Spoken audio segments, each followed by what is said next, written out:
This is the second episode in our two-parter, The Battle of the Matildas. If you haven't listened to the first episode about Empress Matilda, please do so now. It needs to be listened to first so that this episode makes sense and so you can join us in suppositions at the end of this episode with all the knowledge raring to go. You're listening to the Pithy Chronicle. History with a bite. I'm Caroline. And I'm Erica, and we bring you history's dirtiest deeds, dripping with sarcasm. Are you hungry yet? Welcome back, Pithy listeners. I am so excited to share my side, Matilda's side, Matilda of Boulogn's side of the story today. And we will see her for what she is, a badass. Yes. A woman who knew statecraft. Yeah. And was honestly just super better than anyone on the playing table to be a king or a queen regnant. And yet. But she's not available. Was married to the greatest idiot alive. Yep. He was a dum-dum. Yeah. I promise I won't rag on Stephen all episode. There might be one shining point of positivity to him. Is it when he chooses to marry Matilda of Boulogne? Pretty much. Yeah. Pretty much. Which wasn't even his choice, but we'll get there. First, let's take a minute to clear the airs why we really don't have succession rights the way we think of them now. Primogeniture, like Caroline was explaining last week, the firstborn male succession, we think of that as kind of the only type. And that is not the case. It's so much more complicated than that. Henry I came to the throne as the fourth son of his parents, Matilda and Billy the Conk. I'm sorry. Are you serious? Billy the Conk! You don't call him Billy the Conk? No, we're not on nickname basis. We need to be. Yeah. We are now. Two brothers were unsuccessful claimants to the throne, and the third, William Rufus, or William II, who never married, was successful, so therefore Henry inherited from his older brother, who he happened to be hunting with when he was killed in a hunting accident. Oh no. How convenient. Oh no! Someone had to be there to witness the accident and report back. All that to say, there had been no example of male primogeniture, father to oldest son, in the newly conquered Norman England. In fact, the crown had not been passed from father to firstborn son since Canute and Harthacnut in the Viking Age in 1040. So the crisis was real. All bets were off in a truly precedented way. But this is the first time you're looking at a nephew or a daughter. There's no son involved. It's just a very unique group of situations. It is unique, but Henry, our current king, is trying to be proactive in the situation. Mm-hmm. And so he names Stephen heir if he, Henry, or William, his son, or Matilda were to die without male issue, so a son. And folks seem to forget that little tidbit. So Stephen was allowed to have the throne if Matilda didn't have a son? Mm-hmm. Oh, that's problematic. It is problematic. She has one. Yeah. 3. But also she's an open revolt. Yeah, but anyway, we'll get there. Okay. Honestly, in the story that just keeps repeating itself, when Stephen is involved, no good deed goes unpunished. Matilda of Boulogne, who I will refer to either as Matilda or the Queen, or her full name, Matilda of Boulogne in this episode, was a woman of impeccable pedigree. Like a dog. I mean, I know it's how they... gotta have... I know it's what was important. It just feels like the pedigree of my Havanese over Your here. dog. Well, she had one. She was highborn and had royal blood. She was born in Boulogne in France. And guess what, Caroline? What? She's a circa baby. Oh my gosh. The t-shirts are on order. I'm getting one. Erica's getting one. We're sending them to friends and family for Christmas. Sorry in advance. The Circa Baby t-shirts are awesome. The Circa Baby t-shirts are great. Don't apologize. Good point. She was born circa 1105. Her father was Count Eustace of Boulogne. Her mother, Mary, was the daughter of the King of Scotland, Malcolm III, and Saint Margaret of Scotland. So through her maternal grandmother, Matilda was descended from Anglo-Saxon kings of England, and through her father and mother, you can trace ancestry to Norman nobility as well. So she was packing the punch. And then she was a cousin to Matilda, the Empress, as well. Oh, first cousin. They're first cousins. Yeah. Yep. On her father's side, she can trace her lineage back to Charlemagne. She's kind of big deal. BFD. Yeah. So, again, no shocker here for those who have listened for a while. No real information about her childhood survives. Wah, wah. Other than we do know she more than likely received a comprehensive education to ensure that she could help her husband rule in her own inherited lands in Uriaxoris, which means by right of his wife, or in today's vernacular, he would be a scrub. Okay. Essentially, whoever she married, it was kind of accepted he would be a scrub. She was a frickin' catch. Her education is probably better than Matilda the Empress's. Yes. Because we kind of talked about how her education was much more religious based, and it was driven in with a hammer that she had the godly right to rule, but she didn't actually learn much about how to rule.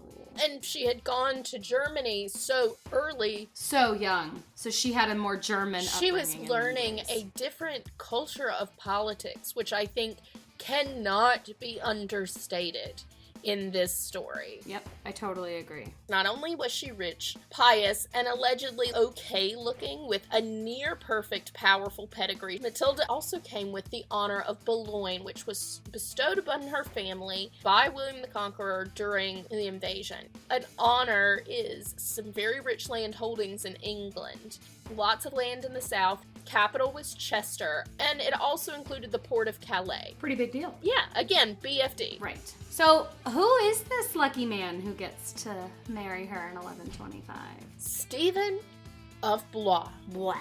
Yeah, I know, right? It's so hard not to just go bleh. But we heard last week some of his less desirable characteristics, and I'm, again, not here to try to rehab his image or beat him into the ground, but I'm here to tell you why he was an incredible dynastic marriage for Matilda. Oh. Stephen, while the Count of Mortain, possessed a large honor in England, so again, very rich land holdings. And when Queen Matilda's father abdicated as Count of Boulogne and retired to a nunnery in the same year... Monastery. Oh, what did I say? Nunnery, which would have been a very, very different retirement And a for that very man. interesting one for him. I like it better, frankly. When Queen Matilda's father retired to a monastery in the same year, Stephen's honor, his very expansive land holdings, joined with Boulogne and the similarly large English honor that Matilda inherited. Not only that, but he was the king's favorite nephew and a grandson, like both Matilda's, of Saint Margaret of Scotland, so this means that he had Norman and Anglo-Saxon royal blood. So a Habsburg marriage made in heaven, as closely related as possible, keeping it in the family, jaw included. Jaw not necessarily included. Is she pretty? They said that she was fine looking. That's a no. Fine looking. That's so bad. Yeah. And it doesn't matter because she is an amazing woman, but it does suck. Well, it sucks that that's how it's she remembered. gets the description of fine. Quite frankly, it's a millennia and we're still like, she was fine looking. That's what you get for the rest of eternity. Yep. So, Henry I made the marriage arrangements himself. Stephen didn't even really pursue her. No, he was basically handed the golden goose. Yes. Here you go, because you are my favorite nephew. You get the best choice. And likely to inherit the throne. Yeah, he's keeping it in the family. Henry I, knowing that if/when Stephen should succeed him, he would need a strong dynastic marriage to support him, and he did a freaking good job on that up front. Yep. On Eustace's actual death, Eustace being her father. yes, Matilda and her husband became the joint rulers of Boulogne. 2 children, a son and a daughter, were born to the Countess and Count of Boulogne during the reign of Henry I of England. They were established in England with land. And Henry had given them a residence in addition to in London. And Matilda and Stephen were the model medieval couple. Like Beyonce and Jay-Z. Yes, they were both very spiritual and devoted to their faith. Stephen took his marital vows super seriously, which is pretty unusual for a man at the time. He had this long-standing relationship with a peasant in Normandy and an illegitimate son named Gervais.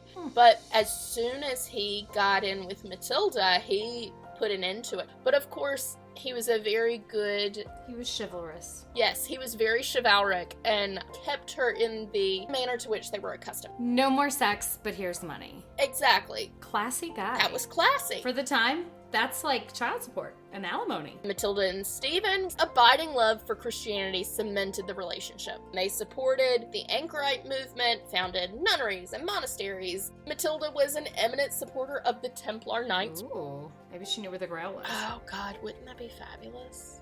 The only way in which they broke with tradition and what was expected of them is when 2 of their children died. Matilda and Stephen broke with the social convention of the time and publicly wept at the funerals. Oh. Yeah, to me, from everything that I've read, sad. they really did love each other, especially in the beginning. I think they did have a really good movie romance kind of deal.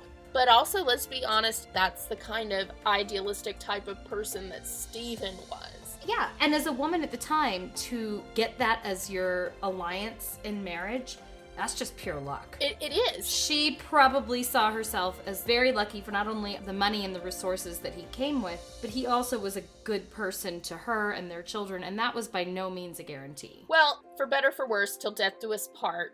We've gotten the for better right now, and we're about to get the for worse. Oh, it's coming. Yeah. Oh. So on the topic of funerals, the White Ship disaster, like we discussed last week, was absolutely devastating to the nobility because they all got drunk and sank the ship. Stephen was actually supposed to be on the ship, but do you know what saved him? Diarrhea.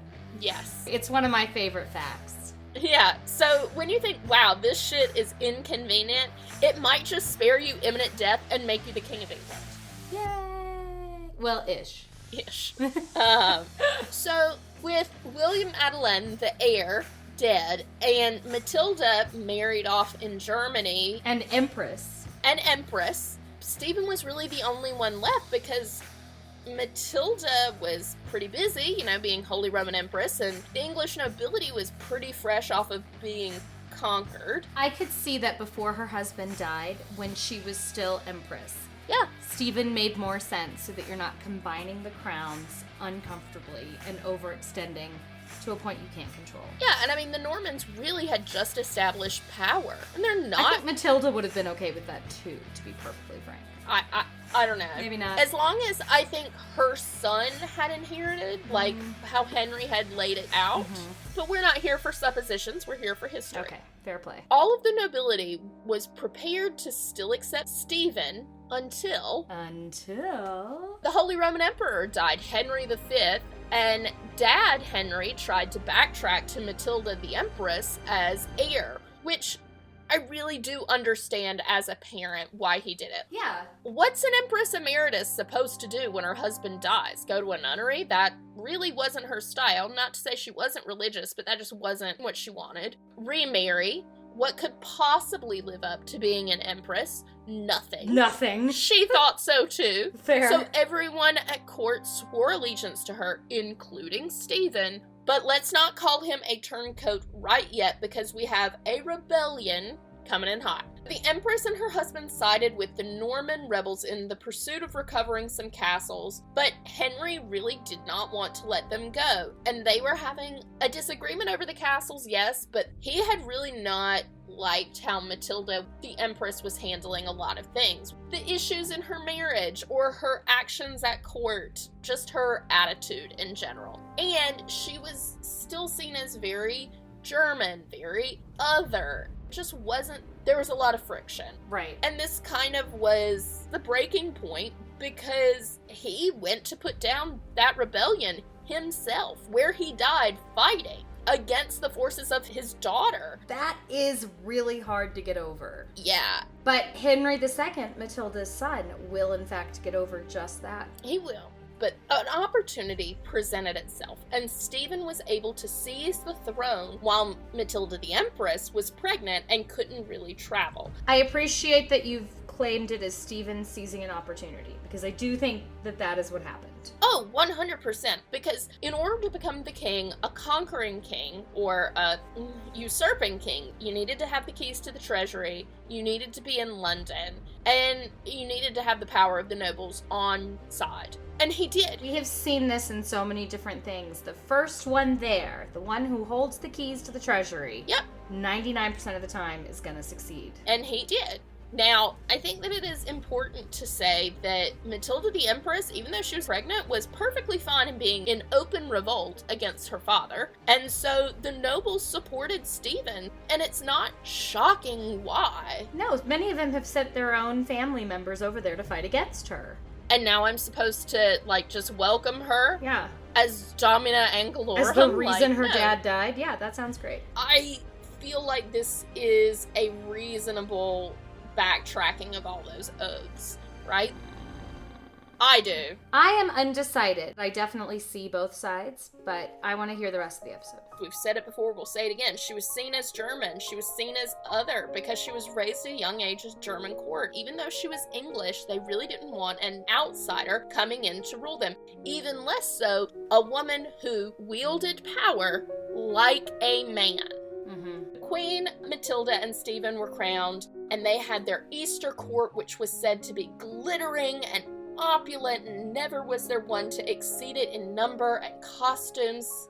But this was very short-lived. They had that really nice shining season of fabulosity, but then Hope it was worth it. King David of Scotland, Matilda the Queen's uncle, and Empress Maud's half-brother, the Earl of Gloucester, changed allegiances. And I couldn't really find a reason why. I think Robert of Gloucester was a huge impetus. Yeah. Queen Matilda's uncle, David of Scotland, was attacking the north, Stephen was fighting the Welsh in the west, and Matilda had been dispatched by her husband to go deal with the south, where Kent was located, and it was full of important ports. And this is one of the earliest, and probably one of the very few, examples of an English queen actually being put in charge of this grand strategy. Ooh. He must have had a lot of faith in her. She rallies an army from Boulogne, Flanders, and some mercenaries.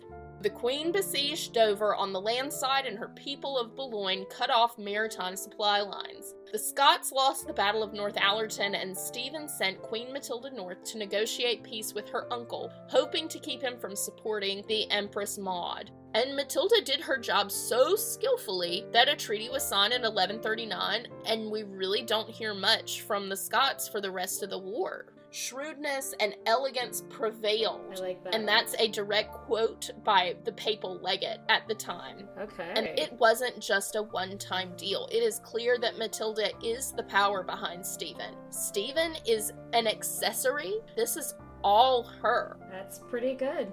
At this point, what is Stephen doing? Well, he's derailing basically anything good and lovely that his queen is doing. He had captured the Empress Matilda at Arundel Castle, and eventually he let her go and was like, just leave. Why? Because he believed that he was in the right and she was throwing a temper tantrum, probably, and this could be done. Just go home and leave. You've been captured. It's over. We played this out. There's no need for us to behead each other. Shortly after Queen Matilda concluded the Scottish treaty, she traveled to France, yet again on a diplomatic mission, to negotiate a marriage between her eldest son Eustace and the King of France's sister, Constance. Again, let's be clear, this is a pretty unheard of mission. For the Queen to go alone to fix this marriage alliance and deal directly with another monarch is pretty unheard of. It's more than queen consort. Exactly. It showed the great power she held in her court and in her marriage. Matilda returned to England, and Stephen asked her again to negotiate a peace with the Earl of Gloucester, half-brother to Empress Matilda. and basically the driving force in her camp. The main reason all of this is happening. Yeah, Matilda was ready to do this, but then Stephen undermined Matilda with his own failings. AKA, he got caught. Exactly. This is a quote from a 12th century chronicler regarding the Battle of Lincoln and Stephen's capture. Quote, "No rest, no breathing time was granted them except in the quarter where they stood the most valiant king, as the foe dreaded the incomparable force of his blows. The Earl of Chester, on perceiving this, envying the king in his glory, rushed upon him with all the weight of his armed men. Then was seen the might of the king equal to a thunderbolt, slaying some with his immense battle axe and striking others down." Okay. It sounds pretty great. Sounds great. Then someone threw a rock, hit him in the head, and he passed out, and that's how they caught him. Oh, a flying rock. Yeah. Last week I said he had been a pretty decent warrior, and you were like, no. So, felled by a rock, bad. But Thunderbolt? Thunderbolt, slaying, and battle axe, Yeah. good. It's like Stephen has these brief, shining moments of epicness, but then the rest of the time, Our hate for Stephen is getting intense. yeah. He's not pragmatic. Instead, he's trying to live in a fairy tale. Yeah, and he does. He wants to live those high chivalric orders to a T, and he has no grit, he has no ruthlessness, and quite frankly, his wife, Matilda of Boulogne, did. Thank God. Someone had to, or he would not have maintained his kingdom. Yeah. So how does Matilda, the power behind the throne, the only one with common sense, how does she clean up his mess that he makes at the Battle of Lincoln? Well, she kind of didn't. That's not as good. No, she asked for her husband back, politely. See, and I've been trying to teach my kids manners matter. Well, this is not the episode Oh. for them then, because Matilda's messengers bowed as they entered the Empress's audience chamber, and once given permission to speak, they delivered Matilda's message to her imperial cousin. She begged with prayer, promises, and fair words for the deliverance of her husband from prison. Everything, family sentiment, bribery, religious rhetoric, was employed to try to persuade the Empress to release Stephen. And Matilda the Empress absolutely laughed in the messengers' faces. And to be fair, she would have been mind-bogglingly stupid to let Stephen go at this point. But I think this was a part of Matilda of Boulogne's strategy. Ooh. I don't think this was her quitting. I don't think this was her being mousy, small, feminine. She knew that everyone in that court would see her messengers going in plaintive, polite, and that's what they weren't getting from the Empress. No, because she was haughty, entitled. She's playing the foil. When I tell you this woman is playing the long game, she is.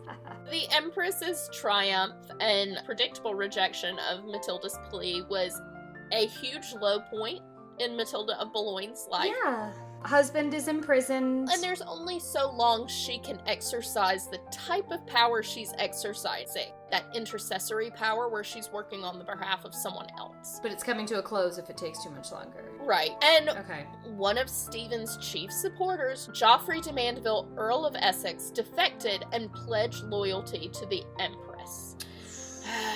Oh, Joffrey. At this point, the brother-in-law, the Bishop of Winchester, also switched sides. He was convinced that his brother's cause was lost and the best thing to do was reach a settlement. So there wasn't much else she could do. Matilda prepared to go into exile, and the Empress left Winchester and made a triumphal entry into London, something that was made possible by both Stephen's imprisonment and the newfound loyalty of some of his nobles like Mandeville. But it was a problem when she started reveling in her triumph. She got a message from Matilda saying, hey, we're going into exile, but a lot of our lands have been taken by you guys in this civil war. So can you give them back? Because I've got to make provisions for my son and my living children. Right. And of course the Empress was like, hell no. absolutely not. No. She probably found it a bit rich that Matilda and Stephen would be lecturing her on the sacred rights of inheritance given what they had done to hers, but she refused in the rudest terms possible. Everything she did in the same brusque manners were evidence the Empress's charm offensive, as some would call it. It was non-existent. She wanted petty revenge, and it completely overrode all of her common sense. She demanded huge amounts of money from the City of London to reward her supporters and reimburse her own coffers. The Empress took great pleasure in humiliating the civic representatives, and rather than show any amount of verbal magnanimity toward her deposed cousin, she gloated obscenely over Stephen's imprisonment, really forgetting that she herself was imprisoned. And he let her go. And Matilda's impending exile. And Londoners Hated her. They were feisty. And on June 24th, the church bells began to ring backwards. Now, what that sounds like and what that means, I don't know. But that was apparently an age-old symbol of rebellion, and the city rose up against the Empress, and she was forced to flee the palace, having lost the support of the capital. Oops. Oops. It was all there. She was set to go if she just hadn't been so rude. It makes it hard to like her. But if she were a guy gloating about it, they would be toasting beers, they'd be having their mead. While I agree that from today's viewpoint, she should not have had to adjust in any way, and she earned it, and it was her birthright or whatever. That's a 21st century lens, and that is not what was expected of her. She knew that's not what was expected of her, and so by doing it anyway, she was putting things at risk that she didn't need to risk. She knew what was expected of women at the time. She did not need to risk it. And while she was definitely going to be the first female queen regnant in English history, she was certainly not going to be the first powerful female or the first regent. There were precedents on how to behave, things she should have known. Well, Matilda of Boulogne shrewdly realized that the Empress had squandered her advantage. And Matilda embarked on a triumphant exercise in public relations and political strategy, two things that she was really good at. Yes. She was grace and charm and shrewdness and elegance, like the papal legate had said, when it came to dealing with aristocratic lords who had, supported the Empress and were kind of turning their coats back to Stephen, and she weren't sure, undecided. And she handled it just like a good Southern woman, with honey rather than vinegar. I'm just gonna put in that she had the luxury of growing up with her mother and growing up in the court to watch women do this, whereas poor Matilda was shipped off at 8. And she never watched any woman do this. She was raised by tutors picked out by her 24-year-old husband. Yep. She didn't know. She didn't have the graces. I would argue that she was just a little too like her father. Yeah. And I think it really was just a personality thing. I think she would have known, because the German court was much more restrictive about how women held power than the English court. True. So Matilda is now forced to sit there with Joffrey de Mandeville and a couple others and just say, oh, I understand the hard position you were put in. Let's come back into the fold and maybe, give me more men and things like that. And allegedly, they were mortified by their decision to support the imperious Lady of the English. And the Earl of Pembroke returned, coincided with another triumph for Matilda's family, when the Earl of Warenne captured Robert the Earl of Gloucester. That's pretty good. Yes. Matilda realized that keeping Robert of Gloucester was not a long-term solution. He's a bargaining chip, not a prize. And so she goes to his wife, not to the Empress, and says, hey, I have your husband, and I know you want him back. So Mabel was the one who took terms to the Empress, and they worked out how to get him back. I love this. 3 women making a play for power Didn't even need a man as a go-between. Nope. Aww. They finally come to terms, do a prisoner exchange, which was apparently very convoluted. Super convoluted, to the point of stupidity. Yeah, there were 4 layers. You release him this far, and then we'll let him go 2 feet, and then you let him shuffle forward an ounce. And apparently, Stephen and Robert were in the same place at one point, and despite their bloody feud, the 2 men allegedly stopped to have a polite chat, with both insisting that the other should not take the war too personally. I didn't see that coming from Robert. Yeah. From Stephen, that fits, but not from Robert. I thought he was a bit more, I don't know, lusty for power. Well, that's what the chroniclers say, and Okay. I think boys fight different than girls. I won't say dirtier. If they throw a punch... I think they often forgive a lot quicker. Yes, they throw a punch, and it's over. Now, someone punches me, I'm never forgetting it. You hold on to that forever. The man, I won't even say king, that was returned to Matilda was not the same man that she once had. Oh. Yeah, he was... Oh. It's not good. He was severely rattled, and I don't know that they had afforded him the same type of comforts that he had afforded Matilda when she was in Arundel. Oh. He suffered a nervous breakdown so severe that a large army had to be sent home from York because Stephen couldn't decide what to do with them, where to send them, how to use them, and embarrassingly, shortly thereafter, Pope Celestine II qualified the papacy's earlier support for Stephen. Initially, they had said that he was de jure, by right king, and now they qualified it to say he was de facto king. Oops. He's just king for the right now. Because there's no one else that we think is capable. Right. Hmm. While that was not exactly a lethal blow, it was an indicator that the papacy was no longer all in with Stephen and Matilda. They didn't want to alienate the Empress in case she ever came Back. Yeah. Not long after the king's breakdown at York, Matilda traveled home to Boulogne to try to raise money and men to fight for her husband's cause. Right. Stephen had bungled yet another opportunity when he laid siege to Oxford, where the Empress had set up camp, and by December, when the countryside was coated in snow, the Empress sensed an opportunity to escape, and this is where she's dressed all in white in the dead of night, scaled the city walls, and blended into the snow and fled under cover of darkness. And it's said that the escape was so quick that dinner was still untouched on the table when the invading force arrived. Dang. This was one of the last big exchanges between the primary belligerents. Players. Yeah. Yep. And Stephen spent the rest of his reign chasing the Empress around in skirmishes and sieges and... What a terrible reign Yeah. to every day wake up in fear it's going to be gone. To never be confident. To never feel secure. Well, Matilda got to do what she did best, and that's running the country while her husband was a bit of a screw-up. Oh, thank God somebody was doing it. Yeah,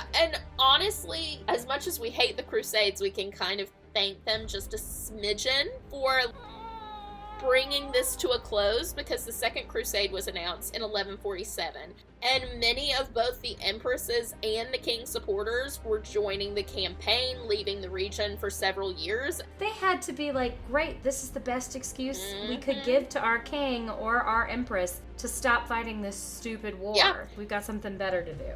Not really, but they thought it was. Well, and the nobility started being like, okay, this is obviously not going to end until one of them dies, so they were making backdoor agreements with other nobles to ensure that their lands and assets were secured while they were away on crusade. Smart. Pretty lackluster way to end a civil war, but Just peters off. it does. One follow after another leaves for the crusade, or dies, or loses interest, runs out of money. Even though they were not sending military aid, the Vatican did not want Matilda to be queen, and went so far to allow Stephen to be de facto king to avoid the Empress. But Eustace would never be king. It would be, quote, amoral for Eustace to succeed his father, because Henry was by right the heir. The papacy doesn't want to get too involved. They don't want to make enemies out of powerful warlords at the best of times. Right. But they hated Matilda because she and her emperor husband had gone in and forced the Pope's hand in crowning them, or his envoy's hand. I think that it was just a personal bite from the papacy. And Yeah. then once she was out of the picture, like, yeah, it should be Henry. Yeah. It should definitely be the full line. If you look back at Henry I's will, it would be that Stephen took over if there were no male heirs. And there were male heirs. And they were male heirs that King Henry I, before he died, was close with. And while he hadn't supported the mother to take over in a way that I think he should have, I think that he owed it to her to behave differently. If he expects her to have the nobles' trust, then he's got to give her some power. But he intended for the sons Yes. to be the kings. The Civil War peters out, moves on to the second generation. Stephen even pays mercenaries of Henry II at one point, like you mentioned I last think week. that's my favorite That is my one. favorite. It's like when your kid says they want to run away and you let them get down the block before you Yes. start following them. Yes. I know exactly what you're talking about. I'm leaving.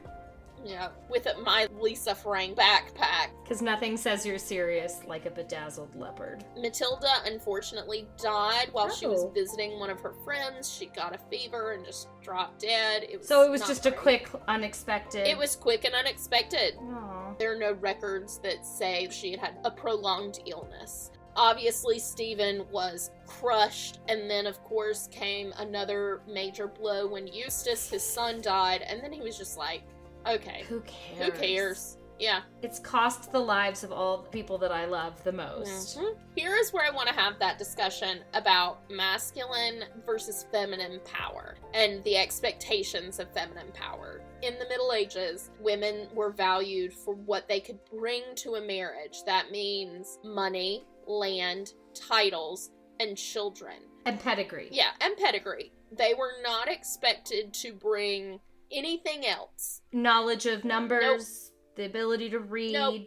They did need to be pious. They did. They needed to be well versed in the Bible. A few languages was convenient, but definitely didn't need to be aware of the governing policies of their nation. No, they also were expected to behave in such a way to be pious, quiet, submissive, feminine, soft. As much as we talk about men and their chivalric ideals, there was a feminine side to that on how a woman was supposed to act and receive those courtly advances and that courtly chivalry. It was an unspoken social Mhm. contract. Or frankly, spoken Yeah. social contract of the time. And while we don't necessarily agree with this today, we do need to look at the players through that lens.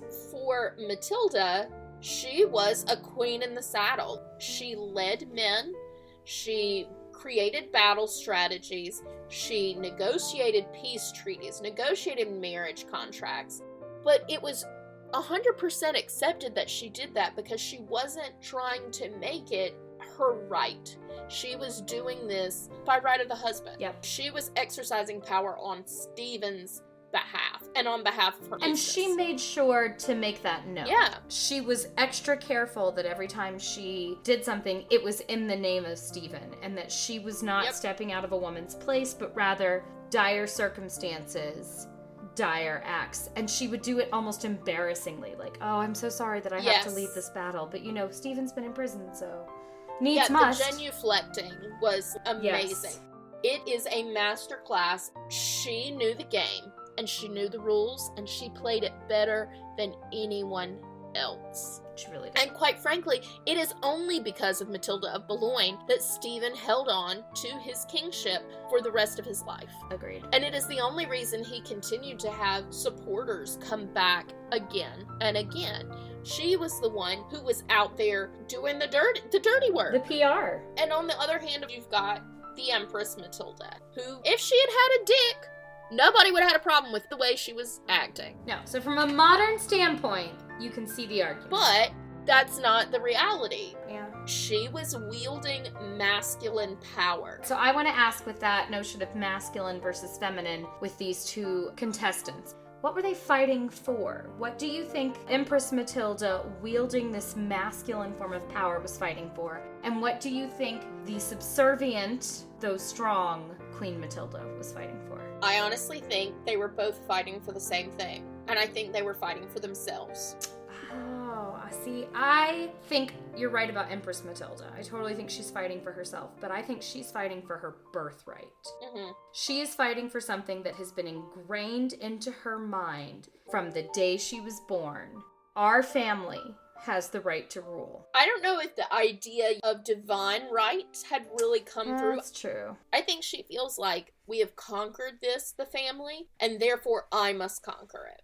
Okay, so you feel like she's fighting to stay in her father's footsteps? To fill his shoes? It's still birthright, regardless of whether or not it was conquered or divinely given. I just think that she recognized that it was conquered. And that therefore you had to work for it. Yeah. On the other hand, I think Matilda of Boulogne, I don't know that she's fighting for herself. No? To me, I think she's fighting for her children. I don't think so. Oh, okay. For me. Because, I mean, you've done the research on her. The way that you told the story about her weeping at her children's funeral. Oh, I think she loved her And you children. don't think that she was trying to ensure... I think there's definitely some level of she wanted Eustace to have an easy ascension, but I don't think that was what she was fighting for. She would have had dynastic ambitions herself. Look at her pedigree. She knew that she, because of who she was, and because of her education, and because of her landholdings, and the fact that she was an only child, she knew she was destined for a throne because of who she was and because of her pedigree. True. But she married Stephen, and even though he has a great pedigree, and he had the honors in England, these large landholdings, Stephen was not supposed to be king when they got married because William Adelin was still alive. Yeah. So when she married him, Boulogne was going to be it. Well, there's still this idea that if William Adelin doesn't have children. But he's only 20 when he dies. It's not like they could know that. It was still discussed, though. Maybe. And It's a long shot for her to have thought on her marriage that she was going to become queen.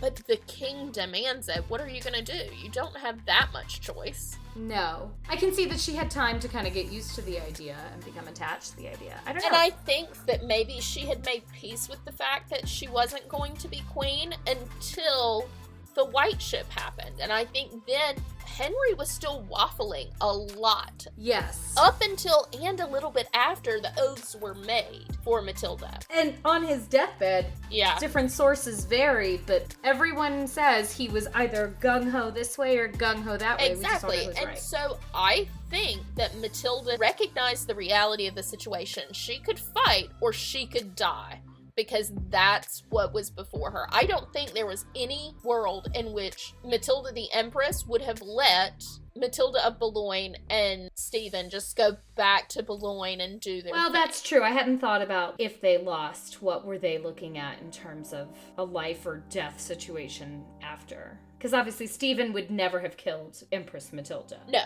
But the other way round, true.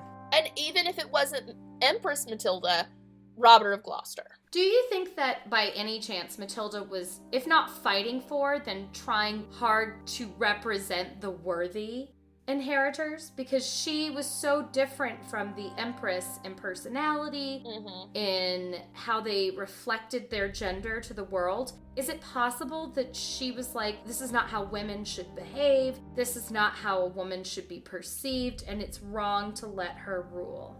Or is that too far reaching? There's nothing in the sources to indicate anything like that, obviously. Yeah, I don't know that there would be. But what I think is apparent, every move that Matilda the Empress made, Matilda the Queen countered it in almost an opposite way. So I think she recognized even at that point that what Matilda the Empress was doing was not working. And that she had to employ her feminine wiles to get shit done. Yeah. And I think that's really encapsulated in her epithet.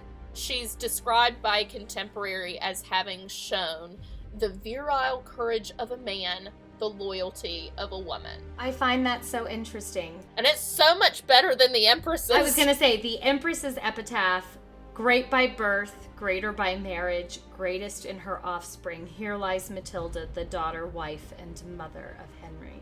There could be nothing more insulting for a woman who tried to literally take the world by the balls. Yep. And be an acting masculine force of power than to say that her greatest achievement was Henry. was coming from and giving to Henry's. And by contrast, how great of an epithet does Matilda of Boulogne have? Yeah.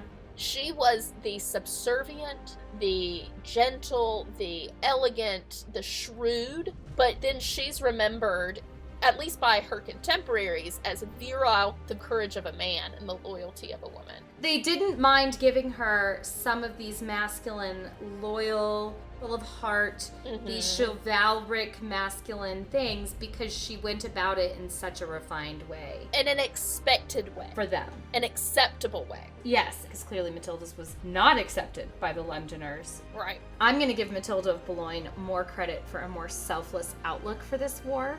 I think that if she and Stephen had this wonderful, loving relationship, she was probably also fighting to keep Stephen's name out of the mud, to keep her children from being this fallen prince situation. Yeah. I like to think that not only was death on the line for them, but also reputation, which I feel would have been very important to her. I feel like at the root of it, the Matildas had the same motivator when fighting. Okay. And I think it was how they wielded the power that was so different. I also think the answer they came up with was the best solution. Oh, yeah. In the end, the will was followed because Matilda's son did inherit, and Henry II could not be. I mean, okay, he could have been better. He had his faults. But for the time... He had a lot of faults. He had a lot of faults. I mean, my son is named after a murder victim of his. So, yeah, he had a lot of faults. But he was what England needed at the time. Yes. And he had the energy and the support. I don't know anything about Stephen's second son, or frankly, much about Eustace, his first, either. But I think that Stephen and Matilda, as a grouping, were a better choice than Empress Matilda.